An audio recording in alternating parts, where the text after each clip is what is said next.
አድማጮቻችን የዚህ ፕሮግራም ተከታታዮች እንደምን ሰነበታችሁ? ይሄ በየሳምንቱ ዋሽንግተን ዲሲ በምትገኘው የኢትዮጵያኖች ሰባተኛ ቀን አድቬንቲስት ቤተክርስቲያን እየተዘጋጀ የሚቀርብላችሁ ሳምንታዊ የመጽሐፍ ቅዱስ ጥናት ፕሮግራማችን ነው። እንግዲህ በዚህ ሩብ ዓመት እያጠናን ያለ ነው የፊልጵስዩስ እና የቆሎሳይስን መጽሐፍ ነው።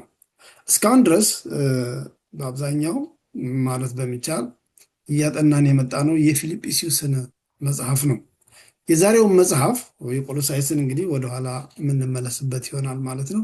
የዛሬው ጥናታችን ስድስተኛው ትምህርትም እንደዚሁ የሚያተኩረው በቆሎሳይስ መጽሐፍ ላይ ነው፣ ማነው በፊልጵስዩስ መጽሐፍ ላይ ነው እና እንግዲህ ወደ ጥናታችን ከመሄዳችን በፊት አብሮን ከኔ ጋር ይህን ፕሮግራም የሚያቀርቡ ወንድሞችን ላስታውቃቸው። ወንድሜ ፕሮፌሰር ብርሃኑ መንግስቱና ወንድሜ ዶክተር ፍስሐ ለገሰ ናቸው። ከዚህ በላይ መጨመር አያስፈልግም፣ ታውቋቸዋላችሁ። ከእናንተ ጋር አብረው በየጊዜው የሚገናኙ ወንድሞች ስለሆኑ እኔ ወረታው ብርሃኑ ነኝ እና እንግዲህ ጥናታችንን እግዚአብሔር መንፈስ ቅዱስ ከኛ ሳይሆን ከእግዚአብሔር መንፈስ ቅዱስ እንድጠብቁ አደራ እንላለን። እንደዚሁም ደግሞ እግዚአብሔር መንፈስ ቅዱስ በመካከላችን ተገኝቶ እንዲያስተምረን የዛሬውን ጥናታችን ወንድማችን ፕሮፌሰር ብርሃኑ በጸሎት ይከፍትልናል። መጸለያችን በፊት አንድ ጥቅስ ላነብ እፈልጋለሁ ዘመዶቼ። ይኸውም ጥቅስ የወሰድኩት መዝሙር 143 ቁጥር 1 እና 2 ነው። እንዲህ ይላል፣ እግዚአብሔር ሆይ ጸሎቴን ስማ፣ ልመናዬንም አዳምጥ። በታማኝነትህና በጽድቅህም ሰምተህ መልስልኝ። በታማኝነትህና በጽድቅ ሰምተህ መልስልኝ። ሰው ሁኖ በፊትህ ጻድቅ የለምና ባሪያህን ወደ ፍርድ አታቅርበው ይላል። እንጸልይ። እግዚአብሔር አባት አዲስ ቀን አዲስ ሕይወት ሰተን ስለዋልክ እናመሰግንሃለን። እግዚአብሔር አባት ሆይ አሁን አገልጋይህ እንደ ልቤ ያልከው ወዳጅህ እንደተናገረው እግዚአብሔር ሆይ ጸሎታችን እንድትሰማ መተላለፋችን ይቅር እንድትለን ለእኛም ለሚያዳምጡንም ለሁላችንም ለቤተ ክርስቲያናችንም እንለምናለን። እግዚአብሔር አባት ሆይ በዚህ ምሽት ቃልህን ያው ትንሽ የቀመስናትን ለወንድሞቻችን፣ ለእህቶቻችን፣ ለልጆቻችን፣ ለልጆችህ ለማስተላለፍ በምንሞክርበት ጊዜ እግዚአብሔር አባት ሆይ በእኛ በተለይ በእኔ በጎልዳፋው አንደበት የሚነገረው ሳይሆን ለልጆችህ አንተ መንፈስ ቅዱስ የሚበጀውን እንዲሰሙ የሚበጀውን እንዲያዳምጡ፣ እንዲመረምሩ፣ ያንተን ፍቅር በጥልቅ እንዲያውቁ እንድትረዳቸው እንለምናለን። እግዚአብሔር አባት ሆይ የታመሙትን ማርልን፣ በጦርነት ላሉት እባክህ ሰላም ስጥልን። ሁሉም ለአንተ ክብር ይሁን። በጌታ በኢየሱስ ክርስቶስ በሞተልን ስም ጠየቅኩ። አንድ አምላክ አሜን። አሜን አሜን። እግዚአብሔር ይባርክህ ብርሃኑ። እንግዲህ የዚህ ፕሮግራም ተከታታዮች የምናጠናው የስድስተኛው ትምህርት ነው።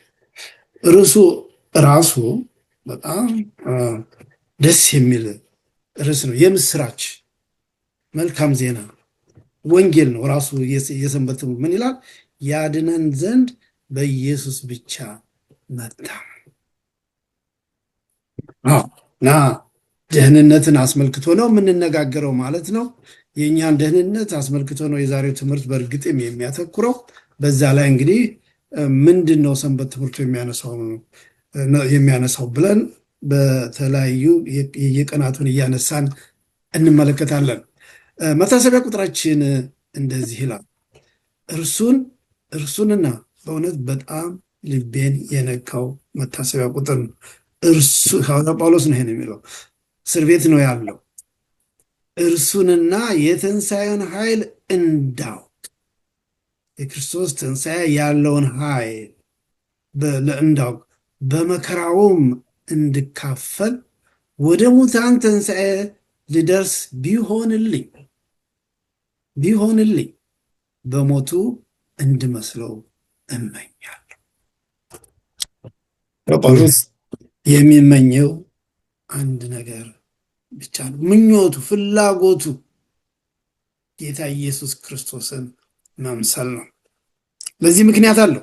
ለምን ጌታን መምሰል እንደፈለገ፣ ለምን በሞቱ ቢቻለው በሞቱ ጌታን መምሰል እንደፈለገ ወደፊት በዛሬው ጥናታችን እያየነው እንሄዳለን እና የመምህራን ትምህርት ለመምህራን የተዘጋጀው የሰንበት ትምህርት የዛሬው የሰንበት ትምህርት ሶስት ዋና ዋና ነጥቦችን ያነሳል ይላል። ሶስት ዋና ዋና ነጥቦች።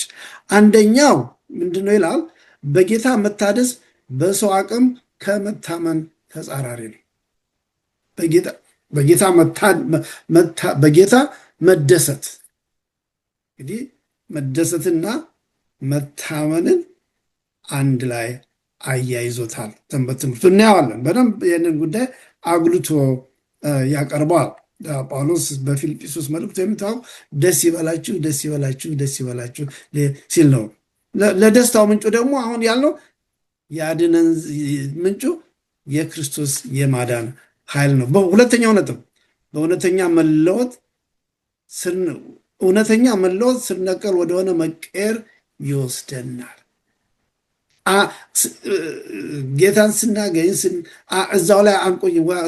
የሐዋርያው ጳውሎስ የሚነገረን የሰኞው ትምህርት በተለይ የሚያነሳው ጳውሎስ ቅድመ ደማስቆስ፣ ጳውሎስ ከደማስቆስ መንገድ በኋላ ምን አይነት ሰው እንደሆነ ያነሳዋል። እና እውነተኛ መለወጥ የሚያደርገው ነገር በሕይወታችን ነው። እውነተኛ መቀየር በስጋ ወይንም በራስ ከመታማመን ይልቅ የመለወጥ የሚያመጣው በጌታ ኢየሱስ ክርስቶስ መታመንን ያመጣል። ያ ደግሞ ለሕይወታችን እረፍት ይሰጣል። ሶስተኛው ነጥብ ምን ይላል? ጌታ ኢየሱስ ክርስቶስን ማወቅ በየጊዜው እያደገ የሚመጣ ሂደት ነው። የአንድ ጊዜ ሂደት አይደለም፣ ፕሮግረሲቭ ነው።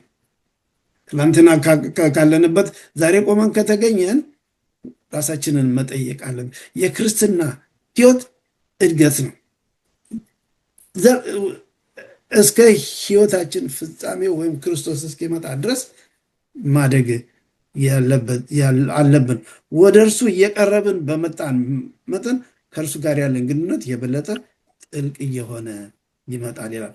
ጌታን ፊት ለፊት እስክናየው ድረስ በጌታ ጋር ያለን ግንኙነት የበለጠ እያደገ መምጣት አለ። በሐዋርያው ጳውሎስ ሕይወትም የምናየው ይህንን ነው።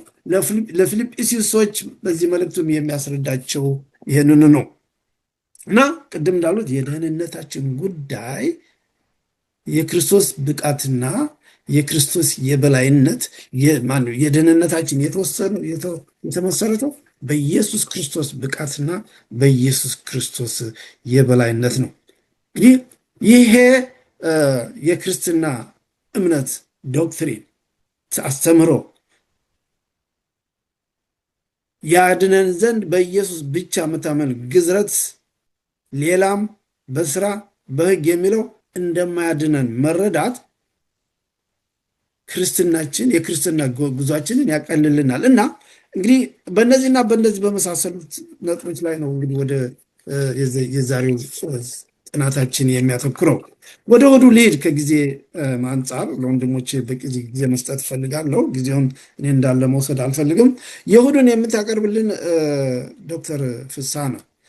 በጌታ ኢየሱስ ምን ይላል? በጌታ ደስ መሰኘት፣ ደስ ይበላችሁ ነው የሚለው ሐዋርያው ጳውሎስ እና ፊልጵስዩስን 3:1-3 ሄደን ስናነብ ሐዋርያው ጳውሎስ የፊልጵስዩስ ሰዎችን ስለ 3 የተለያዩ ነገሮች ሲያስጠነቅቃቸው እናያለን። እነዚህ 3 ነገሮች ምንድን ናቸው? በአጠቃላይ የእሑዱ ክፍል የሚያቀርባቸው ነጥቦች ምንድን ናቸው? እስቲ ጠቅላላ አድርገህ አቅርብልን። እግዚአብሔር ይባርክ። አሜን። አመሰግናለሁ። ጥሩ መግለጫ ነው መግቢያ ነው የሰጠን። እንግዲህ በፊልጵስዩስ መጽሐፍ ሲጀምር ጳውሎስ ሀሳቡን ለማጠቃለል የተነሳ ይመስላል። ነገር ግን ወደ ሀሳቡ ልብ ዋና ሀሳብ ለመጽሐፍ ለፊልጵስዩስ ሰዎች ለመጽሐፍ ያሰበውን ዋና ሀሳብ እየነካው እንዳለ ግን እናያለን። እናም በዚህ ጽሁፉ እንደምናየው በቀረውስ ወንድሞች ሆይ ሲል እንግዲህ ያው ዜርፎር ሲል ያው እያጠቃለል ያለ ይመስላል፣ ግን አይደለም። በጌታ ደስ ይበላችሁ በማለት ነው የጀመረው። በጌታ ደስ ይበላችሁ። ስለ አንድ ነገር መልሼ ልጽፍላችሁ አይታክተኝም፣ ለእናንተ ግን ደህና ነው ይላል። የደስታው ምንጭ ብሎ የሚለው ወደ በኋላ መጣበታለን። ማስጠንቀቂያው ግን እዚህ ጋር ቁጥር 2 ላይ ነው ያለው። ከውሾች ተጠበቁ ይላል። ከውሾች ተጠበቁ፣ ከክፉ ሰራተኞችም ተጠበቁ፣ ከሐሰተኛ መገረዝ ተጠበቁ። እኛ በመንፈስ እግዚአብሔርን የምናመልክ በክርስቶስ ኢየሱስ የምንመካ በሥጋም የምንታመን እኛ የተገረዝን ነንና ማለት ነው የሚናገረውና ብዙ ሀሳብ ያዘለ ነው። በነገራችን ላይ ቁጥር 3ን ሳጠናው ከእንግሊዝኛው ጋር አንድ ሀሳብ ሚስ እንዳደረገች አውቄያለሁ። አማርኛውን አዲሱ መደበኛ ትርጉሙንም አየው፣ የአምሳሉትንም አየው። ተመሳሳይ ሀሳብ ነው፣ ዘለዋታል። አንድ ሀሳብ በኋላ ምን እንደሆነች መጣበታለሁ እና አሁኑ ነገ ተናግረን መሄድ ይችላል። እንግዲህ በጌታ ደስ ይበላችሁ ነው። ቁጥር 3 ምንድን ነው የሚለው? እኛ በመንፈስ እግዚአብሔር የምናመልክ በክርስቶስ ኢየሱስ የምንመካ በስጋ የማንታመን እኛ የተገረዝን ነን። የዘላት ሀሳብ ምንድን ነው? ሪጆይስ ኢን ክራይስት ጂሰስ ኤንድ ሃቭ ኖ ኮንፊደንስ ኢን ዘ ፍሌሽ። በክርስቶስ ኢየሱስ ደስ ይበለን በስጋም አንመካ በማለት ነው የሚናገረው። እንግዲህ ደስተኛ ሊያደርጉን የሚችሉ ነገሮች አሉ። ደስታችን እንድንመልስ ሪጆይስ እንድንሆን ምን ያስፈልጉናል? አሁን በምድራችን በምኖርበት በእርግጥ ጳውሎስ በተለያየ ጊዜ ነው ከሐሰተኛ አስተማሪዎች እንድንጠበቅ የሚነገር።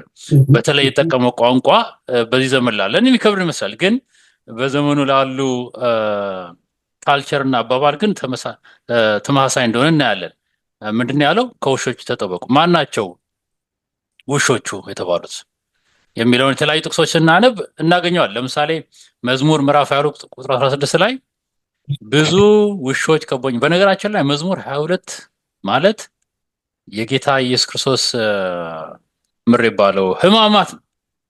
በጣም በነገራችን ላይ ሕማማት ብዙ ጊዜ ሰዎች የወንጌል ያሉትን ሀሳብ ነው። መዝሙር 22 ግን በጣም ኢምፓክትፉል የሆነ ጌታን በጭንቀት ያሳለፈውን መከራና ጊዜ የሚያሳየን በጣም የሚደንቅ መጽሐፍ ነው። መዝሙር 22 በግላችን ምናነበው ቆንጆ ነው።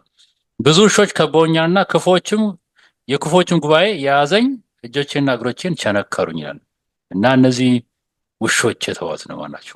በማን ነው ክርስቶስ ሲሰቀል የተከበበው የሚለው ማየት እንችላለን። በፈሪሳውያን፣ በጸሐፍት፣ በሰዶቃውያን፣ በዘመኑ በነበሩ ሮማውያን ክርስቶስ እንዲሰቀል ሮማውያን አልነበሩ መነሻ ሀሳብ ያቀረቡት። ክርስቶስ እንዲሰቀል መነሻ ሀሳብ ያቀረቡት ፈሪሳውያን ናቸው። ጸሐፍት ፈሪሳውያን ናቸው። ሰዶቃውያንም አብረው ተጨምረው ማለት ነው። ኢሳይያስ 56 ቁጥር 10 ደግሞ ጉበኞች እውሮች ናቸው ይላል። ጉበኞች ጠባቂዎች ማለት ዋችሜን። እነዚህ እስራኤልን ከክፉ ትምህርት ሊጠብቁ የሚችሉ ክፉ ነገር ሊመጣ ካለ ህዝቡን ሊያስጠነቅቁ የሚችሉ ጉበኞች ምኖች ናቸው? እውሮች ናቸው ካለ በኋላ ያለ እውቀት ናቸው፣ ሁሉም ዲዳ የሆኑ ውሾች ናቸው። ዲዳ የሆኑ ውሾች ናቸው። የውሻ ዋናው ስራው ምንድን ነው? ሌባ ሲመጣ ቤተሰቡን ባለቤቱን ማንቃት ነው፣ እንዲሁም መከላከል ነው። ይጮውም ዘንድ አይችሉም፣ ምክንያቱም እንቅልፍ ይወዳሉ። ህልም ያልማሉ፣ ይተኛሉ፣ ማንቀላፋትን ይወዳሉ። ስለዚህ ከንቱ ስራቸውን እንዲሰሩ የተሾሙ ነገር ግን ስራቸውን በአግባቡ መስራት ያልቻሉትን ውሾች ይላቸዋል። በዛ ዘመን ያሉ ክርስቶስ ኢየሱስ ራሱ ሲናገር ማቴዎስ 7 ቁጥር 6 ላይ በእግራችሁ እንዳይረግጡ ተመልሰው እንዳይነክሷችሁ የተቀደሰው ለውሾች አትስጡ፣ እንዳያበላሹት ነው። ትምህርቱን ከንቱ እንዳያደርጉት እናንተኑ ራሱ አልፎ መልካም ትምህርት ነው መልካም ዜና ነው ብላችሁ ለሰዎች የሰባካችኋቸው ነገሮች አይታችሁ ከሆነ መልሰው እኛኑ ለማጥፋት እኛኑ ለመክሰስ ሲጠቀሙበት እናያለን። ከነዚህ አይነት እንበሉ ተጠበቁ፣ ወርቃችሁን በሪያ ፊት አታሉ፣ እንቆቻችሁን በሪያ ፊት አታሉ በማለት እነዚህ ሐሰተኛ አስተማሪዎች ምንድን ያለው ጳውሎስ 3 ነገሮች ሲናገር ተመሳሳይ ናቸው። ከውሾች ተጠበቁ፣ ከክፉዎችም ሰራተኞች ተጠበቁ፣ ከሐሰተኛ መገረዝም ተጠበቁ። ሐሰተኛ መገረዝ ትክክለኛው መገረዝ ምን ማለት እንደሆነ ጳውሎስ ይናገራል። ትክክለኛው መገረዝ የስጋ ሸለፈት ሳይሆን የልብ መገረዝ ነው። ስለዚህ ትምህርት በዛ ዘመን የነበሩ በተለይ በሐዋርያት ሥራ ምዕራፍ 15 የነበረውን ክርክር እናያለን እና ክስ እንትኑ መገረዝ የሸለፈት ጉዳይ አይደለም። መገረዝ በመንፈስ ቅዱስ ሲሆን የልብ መገረዝ ነው። ይሄ ነው መንፈሳዊ ጉዳይ ነው እንጂ ስጋ አይደለም የሚል አስተምሮ ተመቶ ነበር። ነገር ግን እነዚህ ክፎች አስተማሪዎች ምን ያደርጉ ነበር? ገላትያ ሰዎችን ያሳስቱ እንደነበር ተገረዙ ተገረዙ ነው ከሐሰተኛ መገረዝ ተጠበቁ። እናም እንዳውም ራእይ መጽሐፍ አልጠቀሰውም የሰንበት ትምህርት ራእይ መጽሐፍ ማንበብ ፈልጋለሁ። ራእይ 22 ቁጥር 15 ላይ ምን ያህል ምስራችሁ ውሻዎችና አስማተኞች፣ ሴሰኛዎችም፣ ነፍሰ ገዳዮችም፣ ጣዖትን የሚያመልኩት ውሸትንም የሚወዱና የሚያደርጉ ሁሉ በውጭ አሉ ይላል። ስለዚህ ነው ውሻ የተባሉት ሐሰት ትምህርት የሚያስተምሩ የሰማይ መንግስትን ያወርሱ ምን አይሉ ከውጭ ነው ያሉት። ስለዚህ እነዚህ ከሐሰተኛ አስተማሪዎች ራሳችንን እንድንጠብቅ ከነገረን በኋላ ከነዚህ ጥፋቶች ራሳችንን ልንጠብቅ የምንችል ራሳችንም ከውሾቹ ተርታ እንዳንሆን ሐሰተኛ አስተማሪዎች እንዳንሆን ደስተኛ ለመሆን የሚያስችሉትን መሰረታዊ ሀሳቦች እንያዝ ነው ጳውሎስ ዋና ሀሳቡ። መዝሙር 11 ቁጥር 7 ላይ መከራዬን አይተሃልና ነፍሴንም በጭንቀት አድንሃታልና በምህረት ደስ ይለኛል። በማን ደስ ልንፈልግ ያስፈልጋል? በእግዚአብሔር መርሲ፣ በምህረቱ፣ በቸርነቱ። ምስጋናችንም ከዛ የመነጨ መሆን አለበት። መዝሙር 11 በአንተ የሚታመኑት ሁሉ ግን ደስ ይላቸዋል። በምድር ያሉ ዳዊት ሌላ ቦታ ላይ እነሱ በፈረሰሎቻቸው በሰረገላዎቻቸው ታመኑ፣ እኛ ግን በአምላካችን ታመንን። እነርሱ ተሰነካክለው ወደቁ፣ እኛ ግን ጸንተን ቆምን ይላል። በእግዚአብሔር የሚታመን የኋላ ኋላ ምን ይሆናል ማለት ነው? ደስተኛ ይሆናል። መዝሙር 9:14 ምስጋናውን ሁሉ እናገር ዘንድ በጽዮን ልጅ በደጆቿ በማዳንህ ደስ ይለኛል። በሳልቬሽን ይሄ እኛ ያገኘነው ደህንነት ኃጢአትን ይቅር የሚለው ጉድፋችንን የሚሸፍን እንዲሁም ነው አጥቦ ንጹህ የሚያደርገን ከበረዶ ይልቅ ነጭ ሆናል እጠበኝ እንዳለ ያደረገን የሚችል በዚህ ደስ ሊለን ያስፈልጋል ሚላል መዝሙር 19:14 ላይ እንደ ብልጥግና ሁሉ በምስክር መንገድ ደስ አለኝ። ምስክር የሚለው ቃሉን ነው። ቴስቲሞኒስ በቃልህ ምን አለኝ ደስ አለኝ። ስለዚህ ሐሰተኛ አስተማሪዎችን ክፉዎችን በምን ልንቃወማቸው እንችላለን? እነዚህ መሰረታዊ ሀሳብ በመያዝ የእግዚአብሔር መርሲ ሐሴት እንድናደርግ ስለ ደህንነቱ ጉዳይ ያሰብን ደስ እንዲለን በምስክርነቱ እንድንታሰብ ስለ ሰንበት የሚያወራ እግዚአብሔር ስለሰጠን የተለያዩ በረከቶች የሚያወራ እነዚህን እንያዝ። በእግዚአብሔር ዕለት ዕለት ደስ ይበለን እንጂ ምናልባት ፕሮፌሰር በኋላ የሚመጣበት ሀሳብ አለ። ደስታ ምንጮች እነሱ አይደሉም እያለ ይናገራልና ወደ በኋላ ምን የሚመለስበት አለ። ለጊዜው ግን ይበቃኛል። አመሰግናለሁ። እግዚአብሔር ባርክ ዶክተር ፍስሐ። እሺ ፕሮፌሰር ብርሃኑ በዚህ ላይ የምትጨምረው አለ? አሁን በቀረበው በእሑዱ ሀሳብ ላይ በጌታ ደስ መሰኘት በሚለው ቆንጆ ሆኗል። እግዚአብሔር ይስጥልኝ። እሺ እንግዲያው በቀጥታ ወደ ሰኞ እንሄዳለን። ሐዋርያው ጳውሎስ እንዲያው አንድ ክፍል አንበብ። ሐዋርያው ጳውሎስ አሁን ዶክተር ፍስሐ እንዳነበበው በቁጥር 3 ከጨረሰ በኋላ ቁጥር 4 ሲጀምር ምን ይላል? እኔ ግን ብሎ ይነገራል እና ርዕሱ የሚለው ወሳኛውን ማን ነው? ይቅርታ የጳውሎስ የኋላ ታሪክ ነው የሚለው እና በአጠቃላይ የጳውሎስ ታሪክ የፊልጵስዩስ የሁላችን ታሪክ የእምነትን ታሪክ ሄደን በምናይበት ጊዜ 2 ክፍል አለው ብዬ ነው። ከክርስቶስ ከማወቃችን ከክርስቶስ ጋር ከመገናኘታችን በፊትና ክርስቶስን ካገኘን በኋላ እና የጳውሎስ ቅድመ የደማስቆስ መንገድ ህይወት ምን ይመስል ነበር? የጳውሎስ ድህረ ደማስቆስ መንገድ ህይወት ምን ነበር? ምንድን ነው እዚህ ላይ ሐዋርያው ጳውሎስ በነዚህ ቁጥር በፊልጵስዩስ 4-6 አንስቶ እየተናገረ ያለው? ሰንበት ትምህርቱ ይህንን አስመልክቶ ምንድን ነው የሚለው? እስኪ ሀሳብን አካፍለን። እሺ እንግዲህ የሰኞው ቅድም የእሑዱ እንደተጀመረው አንድ ቀን የሚወስድ ትምህርት ነው። በእውነት ትልቅ ትምህርት ነው ያለው እና መጀመሪያ ያለፈው የጳውሎስ ህይወት ስለሆነ አርዕስቱ በእንግሊዝኛው ፓውልስ ፓስት ላይፍ ህይወቱ እንዴት ነበር? ማሰብ ያለብን መጀመሪያ ማን ነበር፣ ማን ነው፣ አሁን ለውጡ ምን ነበር? ይህን ሶስት አርዕስት እንዳልኩት አንድ ሰዓት ቢኖር ጥሩ አድርጎ መነጋገር ይቻላል። እንደምታውቁት ካላወቃችሁት ማወቅ አለባችሁ። ጳውሎስ በእውነት ትልቅ በዛን ጊዜ ምሁር ከተባሉ ሰዎች ያስተማሩት ሊቅ የሆነ የተካነ የተሸለመ ግን እውቀቱ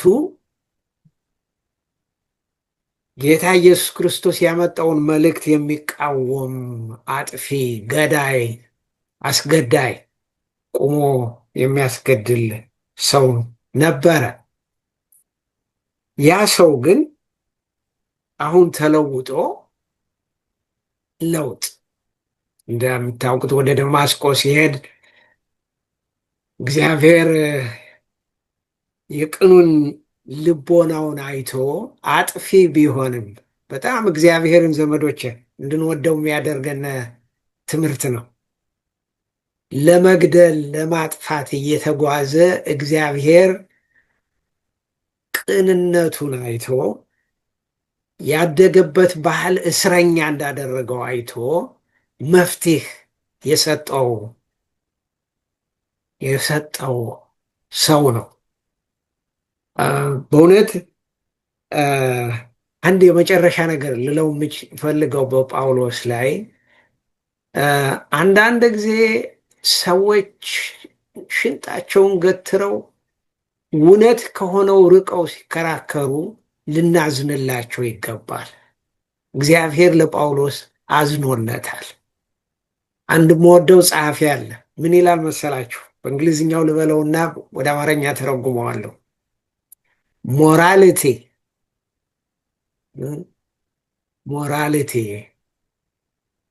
ባይንድስ ኤንድ ብላይንድስ ይላል። ይሄ እምነት ብለን የያዝነው የምናምነው ይሄ ነገር ልክ ነው የምንለው ነገር በአንድ በኩል ከሌሎች ጋር እንድንተባበር እንድንተጋገዝ፣ ልክ ጳውሎስ ያችን የድሮዋን ስነ ስርዓት ለማስጠበቅ ሰው ቢገደል ሰው ቢገፈፍ ደንተው አልነበረም፣ መሳሪያ ሆኖ ነበረ። ምክንያቱም ያ ባህል ያ የነበረው እምነት ወጥሮ ዞት ነበር እና ለዚያ ታማኝ ሆኖ ነበር።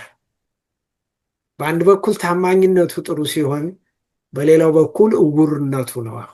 የእግዚአብሔርን እውርነት ይሄ ያልኩት ቃል አሁን ሞራሊቲ ባይንድስ ያስተባብራል፣ እንድንጨመር ያደርጋል፣ ግን ያሳውራል፣ እውር ያደርጋል እና ጳውሎስ ግን ያንን እውርነቱን ድል ነስቶ እግዚአብሔር መንፈስ ረድቶን በሱ አይደለም። ሌላው ትልቁ ትምህርት ልንወስደው የሚገባ እግዚአብሔር ነው ይህን ያደረገለት፣ የእግዚአብሔር መንፈስ ነው ያደረገለት። ጌታ ኢየሱስ ክርስቶስ ለምን ታሳድደኛለህ ነው ያለው እና እኔ ጳውሎስ አለ። አሁን በዛሬው ትምህርት በቅድም ወንድም ወሬ እንደጠየቀው በፊልጵስዩስ 3 ምዕራፍ 4 ቁጥር 6 ስናነብ የነበረበትን እርሱም ይናገራል። እኔ እኮ ከፈሪሳውያን ከሊቀ ሊቃውንቱ የተወለድኩ ያደግኩ የተዛመድኩ በዕድሜ በ8 ቀኔ የተገረዝኩ ሁሉን ያረኩ ሰው ነኝ። ግን አሁን እንደማውቀው አለ አንድን ሰው የእግዚአብሔር ተከታይ የሚያደርገው በተለይ ደስ ያለችኝ ጥቅስ ሮሜ ምዕራፍ 2 ቁጥር 25 እስከ 29 ሂዳችሁ ብታነቡት መገረዝ እኮ የመቆረጥ ጉዳይ አይደለም። የቅድም ወንድሜ ዶክተር ፍሳህ እንዳለው የልብ ግዝራት ነው። ግዝረትማ ቢሆን አንድን ሰው አይሁድ አያደርገውም። አይሁድ የሚያደርገው አለ ሕጉ ሳይሆን ይሄ መገረዙ ሳይሆን ከልቡ በሚመጣው ሐሳብ ነው ያለው። በሮሜ እንዳልኩት ምዕራፍ 2 ቁጥር 25 እስከ 29 ልታነቡት ትችላላችሁ። እና ሁለተኛው ትልቁ ትምህርት እኔ በዚህ በሰኞው ያገኘሁት ከጳውሎስ መለወጥ፣ ከጳውሎስ ማንነት የተገኘው ሌላው ትልቅ ትምህርት ምን መሰላችሁ? ጳውሎስ ሕጉን ድሮ የሚያውቀው ልክ የምድራዊ ሕግ እንደሆነ በግድ ሰውን መያዝ እንዳለበት፣ ያንን የተላለፈ መገደል እንዳለበት፣ ያንን አይነት ምልክት አመለካከት ነው የነበረው። አሁን እንደገና በሮሜ ምዕራፍ 7 ቁጥር 7 እስከ 12 ሄዳችሁ ብታነቡት የእግዚአብሔር ሕግ ምን ማለት እንደሆነ ገባው። የማድረግ ብቻ ሳይሆን ጌታ ኢየሱስ ክርስቶስ በማቴዎስ ወንጌል ምዕራፍ 5 21 22 27 28 ላይ እንዳለው ወንድሙን የሚጠላ እንደገደለው መሆኑ፣ በልቡ ያሰበ እንዳመነዘረ መሆኑ፣ የእግዚአብሔር ሕግ ከሰብአዊ ሕግ የረቀቀ የላቀ መሆኑ። ለምን? የሰው ሕግ ታዘዙ ይል ማለት ነው፣ ለማስገደድ ነው። የእግዚአብሔር ግን ሕግ እኛ ወደ አደጋ እንዳንገባ እንዳንሞት የሚጠብቅ መሳሪያ ነው። ከዚህም የተነሳ ጌታ ኢየሱስ ክርስቶስ እንዳለው ጳውሎስ የእግዚአብሔር ሕግ በመገረዝ አይደለም፣ የእግዚአብሔር ሕግ ተገዶ ይሄን በማድረግ አይደለም። የእግዚአብሔር ሕግ ከልብ አስተሳሰብ በመለወጥ በዚያ ኑሮ ለመጓዝ በመቁረጥ በመወሰን የመንፈስ ቅዱስ እርዳታ እንዲያግዘን በመለመን ነው። በዚህ ደስ ሊላችሁ ይገባል ይለናል። አሜን አሜን። እግዚአብሔር ይባርክ ፕሮፌሰር ብርሃኑ። ዶክተር ፍስሐ በዚህ አሁን በተነሳው ላይ የምትለው የሁለት ጳውሎሶች ብያለሁ። ርዕሱን ቀየርኩት። ወደ ወሳኝ ማን ነው? የጳውሎስ የኋላ ታሪክ የሚሆን የሁለት ጳውሎሶች ወግ እዚህ ላይ እየተናገረ ያለ ነው። ስለ ሁለት ጳውሎሶች ነው። እነዚህ ይሄ የሁለት ጳውሎሶች ወግ ቅድም ላሉ ቅድመና ድህረ የደማስቆስ መንገድ የጳውሎስ የሚነግረን አንድ ነገር አለ። የወንጌልን የመለወጥ ኃይል የእያንዳንዳችን ታሪክ ሂደን በምናይበት ጊዜ ወንጌል በሕይወታችን ያመጣውን ለውጥ በምንመለከትበት ጊዜ ስለማታውቁን ነው እንጂ እያንዳንዳችንን በጣም የሚገርም ነው ወንጌል ያለው ኃይል እና በዚህ ላይ ዶክተር ፍስሐ ሀሳብ አለ የምትጨምረው? ማክሰኞም ስለሚነካ ወደ በዛው ያዋል። ኤግዛክትሊ ማክሰኞ እንግዲህ ከዚሁ በጣም የተያዘ ነው። ምዕራፍ 13 ምዕራፍ 3 ነው ዛሬ እንዳለ የምንመለከተው እና እንግዲህ እነዚህ ወሳኝ የሆኑ ነገሮች በጳውሎስ ሕይወት ውስጥ ማለት ነው። ሌላ ምንም ትርጉም የለም። እንዲያው የዚህ ፕሮግራም ተከታታዮች ዘቴን ኮማንዳመንት የሚለውን የሙሴን ታሪክ ፊልም አይታችሁ ከሆነ ራምሲስ መስፍኑ ሙሴን ይከሰዋል አባቱ ፊት እና ሲከሰው አባቱ ፊት እንትን ነበር፣ ሚዛን ነበር። ያን ሚዛን ያስቀምጥና ሙሴ ይሄን አደረገ ይልና አንድ የሚዛን ድንጋይ ያስቀምጣል። ሙሴ ይሄንን በድሏል ብሎ ሌላ የሚዛን ድንጋይ ያስቀምጣል። አሁን 5-6 የሙሴን ወንጀሎች ካስቀመጠ በኋላ በራምሲስ በኩል ያለው ሚዛን ኦፍኮርስ ያዘንብልና በሙሴ በኩል ያለው ወደ ላይ ወጣ እና ሙሴ ከዛ ለልጁ ከመለሰ በኋላ ለራምሲስ ከመለሰ በኋላ አመጣና ምን አስቀመጠበት? ትልቅ የፈርዖን የፒራሚዶችን ከሚገነባበት እጡብ አንዱን አመጣና ቁጭ ሲያደርግ በሙሴ በኩል ያለው ሚዛን በጣም ወረደ፣ ያኛው ትርጉም አጣ እና ጳውሎስ እዚህ ላይ ወሳኝ የሆነችን ነገሮች በሚደረድርበት ጊዜ ሁለቱን እያወዳደረ ድህረና ቅድመ ያልነውን ህይወቱን እያወዳደረ እና ወሳኝ ነገሮች ምንድን ናቸው? እነዚህ በዚህ በምዕራፍ በሶስት በማክሰኞው ትምህርት ላይ የሚያነሳቸው ምዕራፍ 9ን ተመልከቱ ይላል። ኦኬ። ነገር ግን ዋናው የጳውሎስን ሕይወት እንዲያው በምናይበት ጊዜ ሁለቱን ሲያመዛዝናቸው በሚዛን ሲያስቀምጣቸው እንዴት ነው ተገኙ? ጳውሎስ የድሮውን ሕይወቱማ እንደነበረ ገልጾ የምናየውን ሕይወት ንግግሩን እናስታውሳለን። እንዳውም በአንደኛ ቆሮንቶስ ላይ ምዕራፍ 15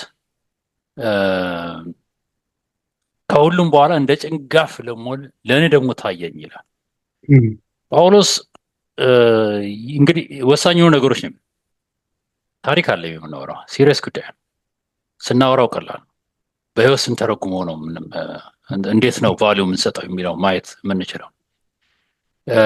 ይረባል ብሎ በገመተው ጉዳይ ላይ የምር ተጉዟል። ሐዋርያትን አሳደዋል። ለስጢፋኖስ ሞት ምክንያት ነበረ። አንደኛው ደም አለበት በእጁ ላይ። እስከ መጨረሻው የሚሄድ ሰው ነበር። በትምህርቱም ፕሮፌሰር ብርሃኑ እንዳለው በገማልያል እግር ስር የተማርኩ ነው ብሎ ገማልያል የሚኮራበትና በጣም የሚፈራ ሰው ነው። በሐዋርያ ስራ የሆነ ቦታ ላይ የእሱ ኢንቮልቭመንት እናስተውላለን። እና የእሱ ፈሪሳዊ ነበር፣ ከቢንያም ወገን ኤቭሪቲንግ ይናገራል። 8 ቀን የተገረዙ ይሄን ነገር ሁሉ ግን ከክርስቶስ መንግስትና የመሲሁ ጉዳይ አንጻር ሲያየው ከንቱ ነዋል። እንዳውም አማርኛው ምድረስ ደርዝ ያለው ቋንቋ ተጠቀመ እንጂ እንግሊዝኛውን ሄዳችሁ ብታዩት ከንቱ አይደለም የሚለው።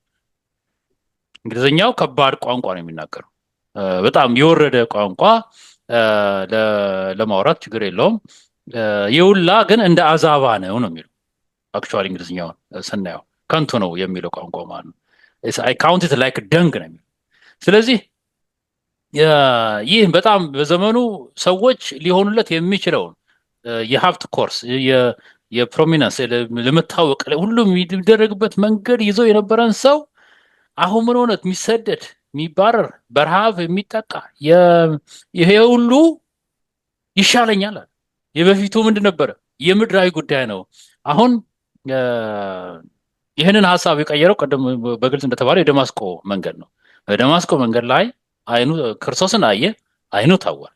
ያ ለዓለማዊ የነበረው የአይኑ እይታ ታወረና የመንፈሳዊ አይኑ ተከፈተ። የመንፈሳዊ አይኑ ሲከፈት ይጓዝበት የነበረው ከንቱ እንደሆነ ተገነዘበ። እንዳውም አንድ ከሌላው ጽሑፍ የተወሰደ አንድ አባባል አለ፣ ባነቦ ደስ ይለኛል። ኢየሱስ ከሰማይ የወረደው ስለ ሰማይ ሊነግረን ነው። ኢየሱስ በዚህ ምድር ላይ የተጋረጠብንን መንፈሳዊ አደጋ ያውቃል። እርሱ የመጣው ኃጢአትን ከልባችን ውስጥ በማስወገድ እኛን ሊቀድሰን ነው። ከዚያም በሰማይ በዙፋኑ ላይ ከእርሱ አጠገብ መቀመጥ እንችላለን። ኢየሱስ በዚህ ህይወት የማይጠቅሙ ነገሮችን መውደድ ስላለው አደጋ ያስጠነቅቀናል። እርሱ ስለ ምድራዊ ነገሮች ሳይሆን ስለ ሰማዩ እንድናስብ ይረዳናል። እና አላስፈላጊ የሆኑ ነገሮች ላይ ጊዜያችንን መክሊታችንንና ህይወታችንን አናባክንም ወይም አናባክን የሚል ነው። አላስፈላጊ በሆኑ ነገሮች ላይ በኤግዛምፕል ማውራት ይቻላል፣ ግን ከጊዜ አንጻር እተወዋለሁ። የምድራዊ ጉዞ ለምድራዊ የሚጠቅመን ነገሮች አሉ። ለዘላለማዊ ግን አሁን የሰው ልጅ እድሜ ግፋ ቢል ስንት ነው? የሰው ልጅ እድሜ 70 ነው ያለው ሙሴ ሲናገር፣ ግፋ ቢል 80 ነው። ከዛ በኋላ ድካም ነው በማለት ነው የተናገረው። የድካም ህይወቱን አይቶታል ማለት ነው። እግዚአብሔር አምላክ 40 ዓመት የተጨመረለት በአገልግሎቱ ነው እንጂ ደክሞ ነበር ሙሴ። ስለዚህ የዚህ ምድር ጉዟችን በዮሐንስ ምዕራፍ 9 ላይ ያ አይነ ስውሩ ሰውዬ ለምኖ ይኖር የነበረውን ሰውዬ ጌታችን ኢየሱስ ክርስቶስ ጭቃ ገብቶ አይኑ እንዲታይ ካደረገ በኋላ ፈሪሳውያን ያን ሐሳብ ሊቀበሉ አልቻሉም። መሲህነቱን ይሄ ጥሩ ማራገጫ ነው። መሲህነቱን ሊቀበሉ አልቻሉም። መሲህነቱ ከተቀበሉ ምን መቀበል አለባቸው? የክርስቶስ ኢየሱስን የህይወትን መከተል መቻል አለባቸው። ክርስቶስ ኢየሱስ ህይወት የተከተለ ህይወት ምን አይነት ህይወት ነው? በጣም ለዓለም ደንታ የሌለው ወይም ደግሞ ዓለምን ጉዳይ ከንቱ ነው ብሎ በመቁጠር ሲምፕሊሲቲ ኦፍ ላይፍ ወይም ደግሞ ቀለል ያለ ህይወት የነበረ ሰው ነው። እነሱ የተካበደ ህይወት ጸሎቱ ራሱ በቃ ተሜጀር ተደረገ። በአሁኑ ሰዓት ራሱ አንዳንድ አይሁድ ካልቸሮች አይታችሁ ከሆነ እዚህ ላይ የሚያደርጉት ኬፕ ራሱ እስከ $7,000 ይሸጣል። አንድ ኬፕ። ያ ራሱ ያን የሰውየውን ክብር ሀብቱ መገለጫ። እኛ እናደርግም እሱ እያንዳንዳችን እንተዋለን። እናም ይሄ አይነ ስውሩ ሰውዬ መመስከር ጀመር። እሱ ከእግዚአብሔር ነው አይደለም ብያሉ ጠይቁት ጀመር። ዮሐንስ ምዕራፍ 9 ቁጥር 29 ላይ ያለውን ሀሳብ ይዤዋለሁ። እግዚአብሔር ሙሴ እንደተናገረው እኛ እናውቃለን፣ ይህ ሰው ግን ከወዴት እንደሆነ አናውቅም አሉት ይላል። አይነ ስውሩ ነው የመማክርት ጉባኤዎች የሚናገሩት። ሰውየው አይነ ስውሩ ደግሞ ምን አለው? ከወዴት እንደሆነ እናንተ አለማወቃችሁ ይህ ድንቅ ነገር ነው፣ ዳሩ ግን አይኖችን ከፈተ። እግዚአብሔርን የሚፈራ ፍቃዱን የሚያደርግ ቢኖር ያንን እግዚአብሔር ይሰማዋል እንጂ ኃጢአተኞችን እንዳይሰማ እናውቃለን። ይህ አይነ ስውር ሰውዬ ምስክርነት ነው። እውር ሆኖ የተወለደውን አይኖች ማንም እንደከፈተ ዓለም ከተፈጠረ ጀምሮ አልተሰማም። ይህ ሰው ከእግዚአብሔር ባይሆን ምንም ሊያደርግ ባልቻለም ነበር። ይህ ሰው የዓለማዊ አይኑ ታውሮ መንፈሳዊ ነው የተከፈተው። ለክርስቶስ መመስከር ከአይሁድ መማክርት ጉባኤ ከአይሁድ ምድረው ከኛ ሀገር ከቆብ ከእድር ከምናምን ትሰርዛለህ የሚለው የመሰረዝ ነገር ነው። ክርስቶስ ይሄ አይነ ስውር ሰውዬ ግን አይኑን ስላበራለት ክርስቶስ ማን እንደሆነ ስላየ ለመስከር ቆመ። ስለዚህም የዓለምን ከንቱ ነገር በመተው ከክርስቶስ ጋር አብሮ በመጓዝ ከክርስቶስ ጋር ዋጋ መክፈል ትርፉ ብዙ ነው የሚልን ህይወት የሚያሳይ ነውና ጳውሎስም ያንን መዝሮ የዘላለም ህይወት የሚያስገኘውን ጉዞ መጓዝን መርጦ እንዴት እየተጓዘ እንዳለ የሚያሳይ ሀሳብ ነው ማለት ነው። አመሰግናለሁ። አሜን። እግዚአብሔር ይባርክ። አዎ ግን ብዙ ዋጋ አስከፍሎታል ያ ምርጫ። ሹር ኦፍኮርስ ዋጋው በሰማይ ከፍተኛ ነው፣ በምድር ግን ብዙ ዋጋ አስከፍሎታል። ካስከፈለው አንዱ ነገር አሁን እስር ቤት ነው ያለው። ይህን ደብዳቤ ሲጽፍ የት ሆኖ ነው ያለው? እስር ቤት ነው። የታሰረበት ምክንያት ደግሞ ይህንን አሁን እየተማርን ያለነውን ትምህርት ማለትም በዚህ ለፊልጵስዩስ ሰዎች በላከው ያድነን ዘንድ በኢየሱስ ብቻ መታመን፣ በኢየሱስ ብቻ ታመኑ፣ በኢየሱስ ብቻ ነው ደህንነት ያለው ብሎ ለቀድሞ ጓደኞቹ ለጸሐፍትና ፈሪሳውያን ለዓለም በማስተማሩ ምክንያት ነው። እና ኮርስ የክርስትና ህይወት ቀላል አልጋ ባልጋ አይደለም። ቅድም ዶክተር ፍሳኑ ፕሮፌሰር ብርሃኑ ብለዋል። እና ነገር ግን የምርጫ ጉዳይ ነው። ማርያም ምን አለች? መልካሙን ነገር መርጣለችና ፈልጋለችና እና ህይወት ምንጊዜም በምርጫ ላይ እየተወሰነ ነው። ህይወት ምንጊዜም ቢሆን በምርጫ ላይ እየተወሰነ ነው እና እንግዲህ ወደ ሮቡ እንሄድ። ፕሮፌሰር ብርሃኑ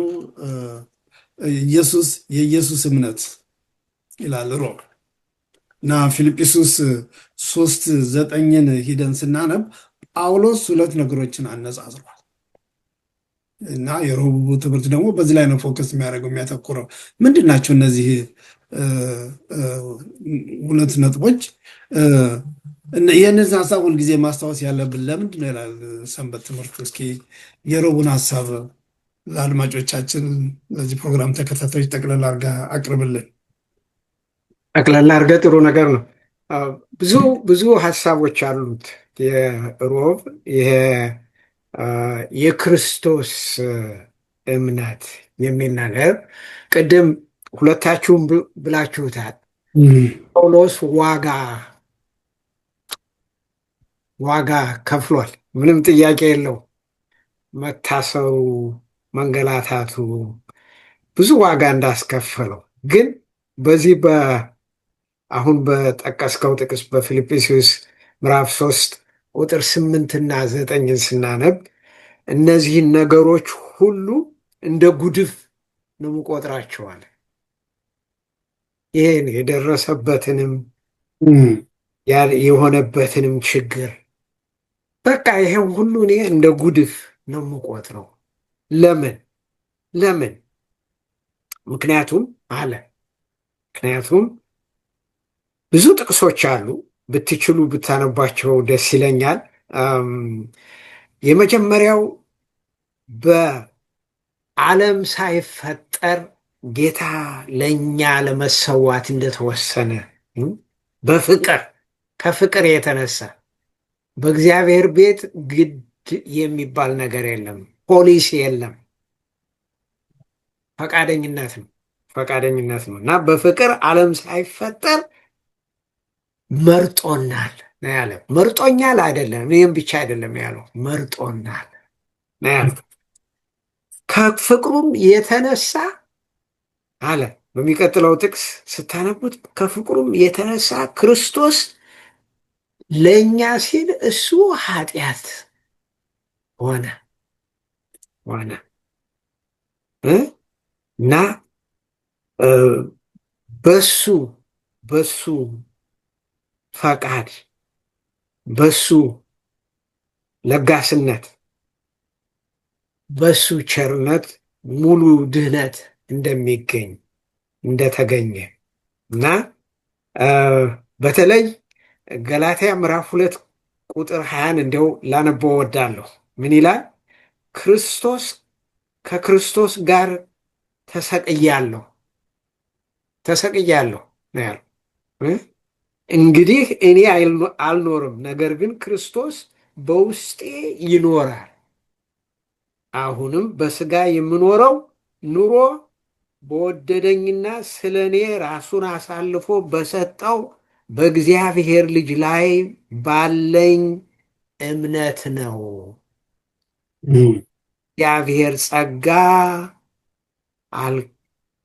በቃ ትልቅ ጽድቅ ነው። የእግዚአብሔር ጸጋ ጽድቄ ነው ብሎ ይናገራል እና ከዚያ እንግዲህ ብዙ ጊዜ እዚህ ላይ ሰዎች በእኛ ቤተክርስቲያንም ብዙ ጊዜ ይሰማል፣ አንዳንድ ጊዜ ይሰማል፣ ብዙ ጊዜ ሳይሆን ሰው የዳነው በሕግ መጠበቅ ነው። ወደ የ9ኛው ቁጥር በተለይ ይሄ ሁለቱ ወሬ ቅድም ምንድናቸው ሁለቱ ያለኝ መዳን በምንድን ነው የሚገኘው?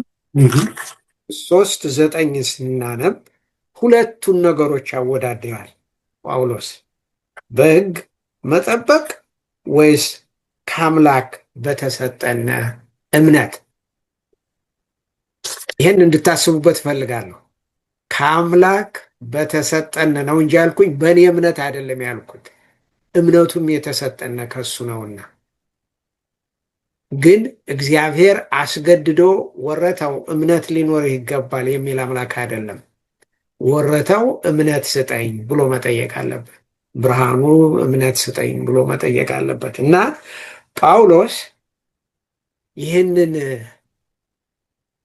ትልቅ ሕይወት በምድር ሆኖ ልክ ሰማይ እንዳለ እንዲሰማው ችግሩ፣ ውጣውረዱ፣ እንቅፋቱ ቀላል ሆኖ እንዲታየው የቻለ በዚህ ጸጋ ድኖ በእግዚአብሔር መንግሥት እንደሚገኝ ስለተረጋገጠ ነው እና በእውነት ይችን በደንብ እንድናስብባት። የዳነው 100% በክርስቶስ ጸጋ ነው፣ በክርስቶስ መስዋዕትነት ነው። ግን የዳነ ሰው ልክ እኔ አሁን ከቤታችሁ ብትጋብዙኝ መጥቼ በልቼ ግን ሳህኑን አልወረውርም አለ አይደለም፣ አክብሮት አሳያለሁ። እንኳን እግዚአብሔር ባርካችሁ ስለጋበዙኝ ይላለሁ እና እግዚአብሔር ልንገምተው ከምንችለው በላይ አምላክ ሰው ሆኖ ለእኛ ዋጋ ስለከፈለ ለዚያ አክብሮት ለማሳየት ምስጋና ለማሳየት ሕግ መጠበቅም ሆነ ቃሉን ማሰራጨትም ሆነ ሌላም ትእዛዞች ሆኑ ማድረግ አለብን። ግን ስላዳነን አመሰግናለሁ ለማለት ነው እንጂ መዳናችን ለመግዛት አይደለም። አሜን። እግዚአብሔር ይባርክ። አዎ እና ያድነን ዘንድ በኢየሱስ ብቻ እንታመን፣ ሌላ ምንም ማድረግ አይጠበቅብንም ነው። እንግዲህ የዛሬው ትምህርት እያለን ያለው ማነው የዚህ ፕሮግራም ተከታታዮች ጥናታችን ወደ ማጠናቀቁ እየመጣን ነው። እንግዲህ ወደ ሐሙሱ በመጣበት ጊዜ የመጀመሪያ ሀሳብን የምታካፍለን ዶክተር ፍሳነ እንግዲህ የሐሙሱ ትምህርት የሐሙሱ ክፍል የሚሸፍነው ፊልጵስዩስ 3 10 እስከ 16 ያለውን ክፍል ነው እና በዚህ ክፍል ውስጥ ሐዋርያው ጳውሎስ ምንድን ነው የሚለው? የሚሰጠን ሀሳብ ምንድን ነው? ለፊልጵስዩስ ሰዎች አደራ የሚላቸው የሚነግራቸው ምንድን ነው? ለእኛስ ከዚህ የምናገኘው ትምህርት ምንድን ነው? ፊልጵስዩስ 3 10 ከ16 ባለው ክፍል ውስጥ የሐሙሱ ትምህርት በአጠቃላይ የሚለው ምንድን ነው? እንግዲህ በጣም ወሳኝ የሆኑ ጥቅሶች አሉበት ነበር ስትታጠኑት የፊልጵስዩስ ምዕራፍ 3 አውር ሃይ ኮሊንግ የሚል ሀሳብ ቤተክርስቲያናችን ይነገራል፣ መጽሐፍም አለ እና ይህ ቋንቋ የተወሰደው ከዚህ ፊልጵስዩስ ምዕራፍ 3 ቁጥር 14 ላይ ነው እንደሚገባኝ ከሆነ ሌላ ቦታ ካለም አላውቅም። ምድራዊ ጳውሎስ እርሱንና ትንሣኤውን ኃይል እንዳውቅ ይላል። እርሱና ምን የትንሣኤውን ኃይል እንዳውቅ በመከራውም እንድካፈል ወደ ሙታንም ትንሣኤ ልደርስ ቢሆንልኝ በሞቱ እንድመስለው እመኛለሁ። በተለይ ባለፈው ስንወያይ ነበረ ብሄድ እኔ ከዚህ ዓለም በሞት ብሄድ ወደ ክርስቶስም ጋር ብሄድ ደስ ይለኛል የሚል ሀሳብ ባለፈው ትዝ ይለን ነበርና እንዳውም አንዳንድ ሰዎች አንዳንድ ሰዎች ሰው እንደሞተ ይኸው ይሄዳል ይሌለ ጳውሎስም ብሎ ግን እዚህ ጋር ምር ያለው በትንሣኤው ልደርስ ቢሆንልኛል ወደ ሙታንም ትንሣኤ ልደርስ ቢሆንልኝ በሞቱ እንድመስለው እመኛለሁ። ክርስቶስ ምን አይነት ሞት ነው የሞተው እናውቀዋለን። በኢሳያስ ምዕራፍ 53 ላይ ማንበብ እንችላለን። ወደ አብ አልሄድኩም ብሎ ሲናገርም እናነባለን በወንጌል መጽሐፍ ለማርያም ጌታ ሲናገር እና ይህንን ባስበው ብመኘው ደስ ይለኛል ክርስቶስን ባውቀው። ምክንያቱም ክርስቶስን ልናውቀው እንችላለን። ፖይንቱ እሱ ነው። ልናውቀው እንችላለን ወይ የእሱ ያለፈበትን ልናውቀው እንረዳው እንችላለን። እሱም አይታሰብ ነገር ነው። ነገር ግን ሲምፕልና እንደው ቀላል የሆነውን ቴዎሎጂ ወይም አስተምህሮ እንኳን እንድንረዳው ያስፈልጋል ማለት ነው። እንዳውም ምር የሚለው በክርስቶስ ኢየሱስ ከፍ ከፍ ያለውን እግዚአብሔርን መጥራት ዋጋ እንዳገኝ ምልክትን እፈጥራለሁ። I press toward the mark for the prize of the high calling of God in Christ Jesus። ወደ ማርኩ ያ ማርክ ምንድን ነው? ክርስቶስን መምሰል። ያ ማርክ ምንድን ነው? የዘላለም ሕይወትን ማግኘት። ፕረስ ፎርዋርድ ያ ማርክ ምንድን ነው? ክርስቶስን ማወቅ። በፍጻሜ ዘመን ምድር የተባለው ማቴዎስ ምዕራፍ 7 ሰንበት ትምህርት ይገልጸዋል። ጌታ ሆይ በስምህ አጋንንትን አላወጣንምን? በስምህ ይሄን አላደረግንምን? በሚሊዮን ጊዜ ምን እላቸዋለሁ ነው አላቃቸው የሚባሉ ሰዎች እንዳሉ መጽሐፍ ቅዱስ ይነግረናል። በዚያን ቀን ብዙዎች ጌታ ሆይ ጌታ ሆይ በስምህ ትንቢት አልተናገርምን? በስምህ አጋንንት አላወጣንምን? በስምህ ብዙ ተአምራት አላደረግንም ይሉኛል። ከዚያን ጊዜ ከቶ አላውቃችሁም። የሚያውቁት ማን ናቸው? ማቴዎስ 7:24 ስለዚህ ይህን ቃሌን ሰምቶ የሚያደርገው ሁሉ ቤቱን በዓለት ላይ የሰራ ልባም ሰውን ይመስላል። ምን ሰው ነው? ጌታን ቃል ሰምቶ የሚያውቀው የሚኖረው የደህንነት ታሪክ፣ የትንሣኤ ታሪክ፣ ደሙ ለእኔ መፍሰሱን የሚናገረው ታሪክ፣ በደሙ ኃጢአቴ መዋጀቱን፣ እኔ ሞት የሚገባኝን የሞተልኝ መሆኑን፣ እንዲሁም ደግሞ ከሞት በኋላ ትንሣኤ እንዳለ እርሱ ከሞታን መነሳቱ። ይሄ ሲምፕል የሆነ የወንጌል ቅድም መግቢያ ላይ እንደተናገርከው የምስራች ነው። ብዙ ሰው እኮ በዚህችን እንኳን ባለማወቅ በስንት ጭንቀትና ሀዘን ውስጥ እየኖረ ያለ ነገር ነው እና ክርስቶስን ማወቅ ትንሣኤውን ኑሮውን ባናኖሩም እርሱን በመስለው ጳውሎስ የሄደበትን አካሄድ እርሱን በመስለው ቤት እስኪ የሆነበት ድረስ ይሄ አሁንም በመንፈስ ቅዱስ እርዳታ ልናውቀው የምንችለው እግዚአብሔርን ጌታ የተናገረው ቃል እኮ ምንድን ነው? ቃሌ የሚነግራችሁ ቃል ሕይወትም ነው መንፈስ ነው። ይሄ መንፈስ የሆነውን ቃል ደግሞ በመንፈስ ቅዱስ አማካኝነት የምንረዳው ነው እና ይሄንን ክርስቶስን የምናውቀው በመንፈስ ቅዱስ የታሸ ሕይወትን ከዳንም በኋላ ማለት በክርስቶስ በደሙ ከተዋጀን በኋላ በመንፈስ ቅዱስ ሕይወትን የታሸ ሕይወትን ስንኖርና ስናድግ ወደ ማርኮ ፕረስ ስናደርግ ነው የሚል ነው። አመሰግናለሁ። እሺ፣ እግዚአብሔር ይባርክ ዶክተር ፍታ። ፕሮፌሰር ብርሃኑ ነው ስለ ሐሙሱ። እሺ ጥሩ ተብሏል። እንዲያው ለማጠናከር ያህል ያው አርስቱ ክርስቶስን ማወቅ ስለሆነ ጥያቄ መጠየቅ ያለብን እንዴት ነው ልናውቀው የምንችል? አንዳንዱ ነገር ልናውቅ እንችላለን፣ ላናውቀው የማንችል ነገርም ሊኖር ይችላል። እንዴት አምላክ ሰው ሆነ? ይህ ትልቅ ጥያቄ ነው። ግን ትልቅ ጥያቄ እድል የሚሰጠን ምንድን ነው? እርጋ ብለን እንድናስብ፣ ትህትና እንድንማር። አለማወቃችን ማወቅ አይደለም። እኔ ስላልገባኝ ይሄ ነገር ስተት ነው ማለት አይደለም። እና እርጋ ብለን ግን ለማጥናት ለመመርመር፣ አሁን ዶክተር ፍስሐ ሲለው እንደነበረው ከፈለግነ ብዙ መሳሪያዎች አሉን ፈቃደኞች ከሆነ። ይኸውም መጽሐፍ ቅዱስ ራሱ አለ። ብናነበው እርጋ ብለን ብናስበው፣ ያንን አስበን ደግሞ ነገሩ ሊገባን ሲጀምር ጌታ ሆይ በመንፈስ እርዳኝ ብለን ስለ ክርስቶስ ስቃይ በእውነት እኔ አንድ ሰው ነገ ጧት መጥተው በጥፊ ቢመታኝ መልሼ ልመታ ካልቻልኩ ፈርቼ ዝም ብል ያ ሌላ ጉዳይ ነው። እሱ ግን እኮ አመድ ሊያደርጋቸው ይችል ነበር። ሲመቱት ግን ዝም ብሎ እንዲያውም ጸለየላቸው፣ ይቅር በላቸው ያለ። ቅድም እንዳልኩት ሞራሊቲ ባይንድስ አንድ ብላይንድስ ያልኩትን ብታስቡበት ጥሩ ነው። እኔ ያሳዝኑኛል፣ እነዚህ የፈሪሳውያን ሰዎች በጣም ያሳዝኑኛል።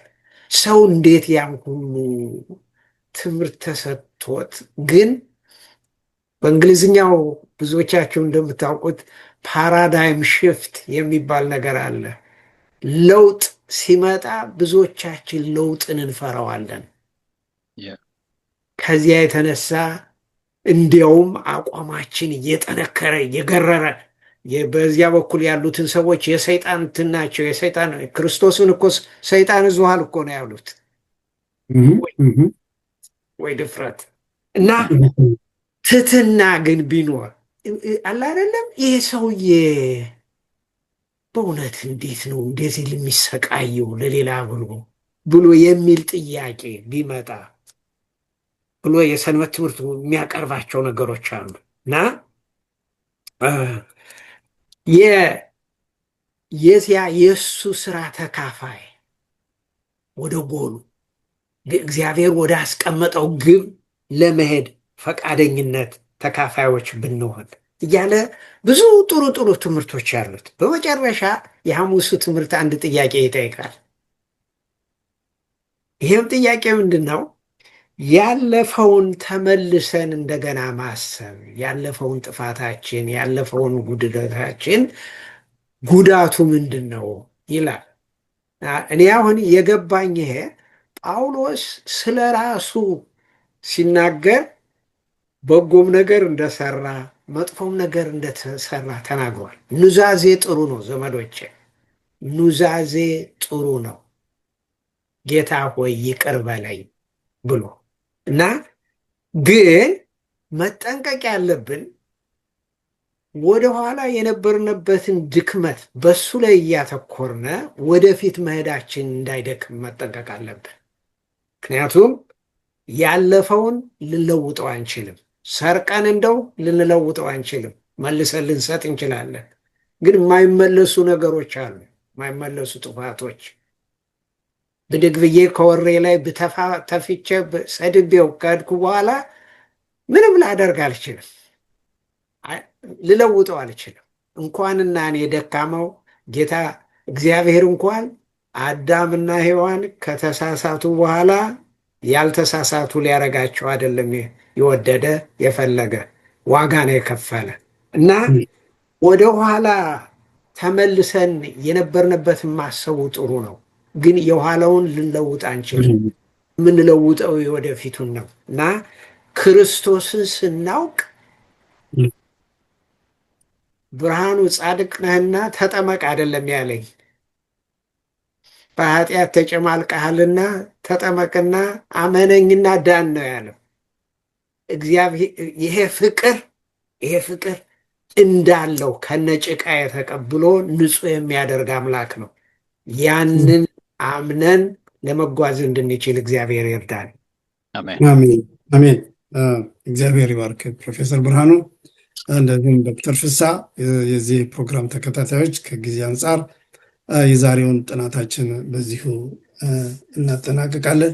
እንደገና ለዚህ ዋሽንግተን ዲሲ በምትገኘው የሰባተ ቀን አድቬንቲስት ቤተክርስቲያን የመጀመሪያውን ሰንበት ትምህርት ሳስተምር ያልሁት የሰጠሁት የቤት ስራ ነበር። ያ ምንድን ነው? የፊልጵስዩስ እና የቆሎሳይስን መጽሐፍ 8 ምዕራፍ ስላሏቸው በየቀኑ አንዳንድ ምዕራፍ እያነበባችሁ በሳምንት ትምህርቱን እስክንጨርስ ድረስ አንብቡት የሚል ነበር እና ይሄ ዘላለማዊ እውነት አሁን እያጠና ነው ያለ ነው። በጣም ጥልቅ ስለሆነ ጊዜውን ልናጠፋበት የሚገባ ነው። ያድነን ዘንድ በኢየሱስ ብቻ መታመን። በዓለማችን ውስጥ ትልቁ ችግር ዛሬ ይሄ በራስ የመተማመን ጉዳይ ነው። እኔ አችለዋለሁ፣ እኔ አደርገዋለሁ። የሚሰጡት ትምህርቶች በሙሉ በዩኒቨርሲቲዎቻችን የሰልፍ ፕሮሞሽን የሚደረጉት ትምህርቶች በሙሉ የሚሰጡት ምንድነው? እኔ አደርገዋለሁ፣ እኔ እችለዋለሁ። ይሄ በራስ መተማመን ዓለማችን እዚህ ያደረሳት ችግር ነው። እንዲያውም ሰንበት ትምህርቱ ከሰይጣን መውደቅ ጋር የሚያያዘው እንደዚህ አይነቱን ነገር ነው። እኛ በተለይም ደግሞ በደህንነት ጉዳይ ላይ ጽድቃችን ክርስቶስ ብቻ ነው። በእርሱ እርሱን እንወቅ፣ ወደ እርሱ እንምጣ። ኑ እናንት ሸክማችሁ የከበደ ነው በማቴዎስ ወንጌል ምዕራፍ 11 ቁጥር 28 እና እኛም አደራ የምንላቸው የዚህ ፕሮግራም ተከታታዮች ይህን ነው። መልሳችሁ ሰንበት ትምህርቱን አጥኑት፣ ትባረካላችሁ። እንደገና እንግዲህ በሚቀጥለው ሰንበት ትምህርት ጥናታችን እስከምንገናኝ የእግዚአብሔር ጸጋ የመንፈስ ቅዱስ ህብረት ከሁላችን ጋር ይሁን። ደህና ሰንብቱልን። ጥናታችንን ስንጨርስ ዶክተር ፍስሐ በጸሎት ይዘጋልናል። ጌታዊ እናመሰግናለን። ጳውሎስ የኋላያን እየረሳ ወደፊት ያለው ለመያዝ ዘረጋለሁ እንዳለ ጌታ ሆይ በኋላችን የነበረው ከንቱነት ነው፣ በብዙ የተሰናከሉ ብዙ የወደቅንባቸው ናቸው። ጌታ ሆይ ነገር ግን አንተ ያዘጋጀህልንን ወደ ማርኩ ወደ ዋናው ዓላማ እየተጫንን መጓዝ የምንችልበትን ህይወትን አብዛለን።